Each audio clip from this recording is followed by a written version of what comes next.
Perkenalkan, nama saya Alfonsus Ramasa Dewa Putra dari Prodi D4 Teknik Elektro UNY dengan NIM 20506334007. Di sini saya akan menjelaskan macam-macam norma yang ada di negara Indonesia. Pengertian norma sendiri yaitu suatu ketentuan yang mengatur tingkah laku manusia dalam kehidupan bermasyarakat. Sehingga norma merupakan unsur dari suatu ketentuan yang mengatur tingkah laku orang dalam bermasyarakat. Sedangkan macam-macam norma yang ada di Indonesia ada 4, yaitu yang pertama norma susila. Norma susila adalah peraturan hidup yang bersumber dari hati nurani. Dan norma ini menentukan mana yang baik dan mana yang buruk. Contoh-contoh norma susila yaitu hormatilah sesamamu, bersikaplah jujur. Sedangkan sanksi norma kesusilaan yaitu rasa menyesal bagi yang melanggar dan dikucilkan oleh masyarakat. Yang kedua ada norma adat. Norma adat adalah norma yang mengatur tentang ketentuan hidup yang bersumber dari pergaulan masyarakat. Norma ini didasari oleh beberapa hal, diantaranya yaitu kebiasaan, kepatutan, dan kepantasan yang berlaku dalam masyarakat atau adat istiadat. Contoh-contoh norma kesopanan yaitu yang muda harus menghormati yang lebih tua usianya dan janganlah meludah sembarangan.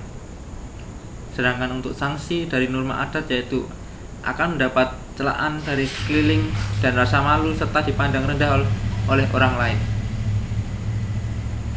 Yang ketiga yaitu norma agama. Norma agama adalah ketentuan hidup yang bersumber dari Tuhan Yang Maha Esa. Contoh-contoh norma agama yaitu tidak boleh membunuh sesama manusia dan hormatilah bapak ibumu. Sedangkan sanksi yang didapatkan ketika melanggar pelanggaran norma agama yaitu sanksi oleh Tuhan yang kelak di akhirat nanti. Yang keempat adalah norma hukum. Norma hukum adalah ketentuan yang dibuat oleh pejabat yang berwenang yang memiliki sifat memaksa untuk melindungi kepentingan manusia sendiri. Contoh-contoh norma hukum yaitu Undang-Undang Nomor 8 Tahun 2019, Undang-Undang Nomor 18 Tahun 2022.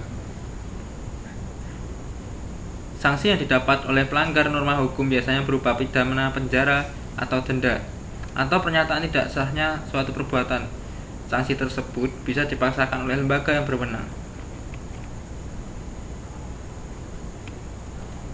Penggolongan hukum terbagi menjadi 3 yaitu A. Menurut sumbernya.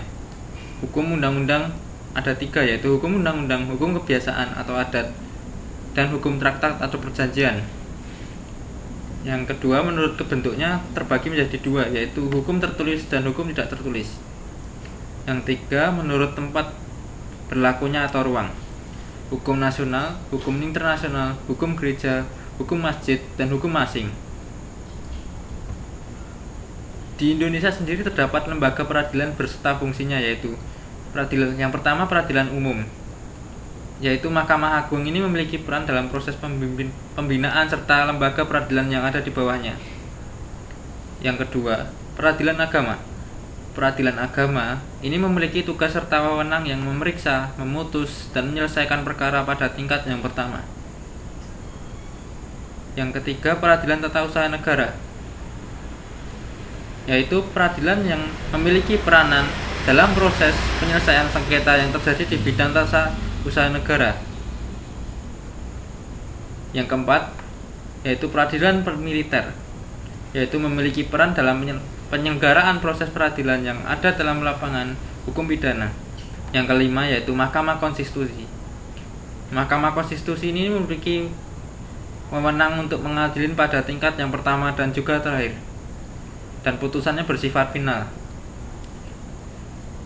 Sedangkan sikap saya sebagai warga negara yang baik yaitu dengan sebisa mungkin tidak melanggar hukum yang ada dan sebisa mungkin menaati ketentuan hukum yang berlaku di Indonesia dengan sebaik-baik mungkin.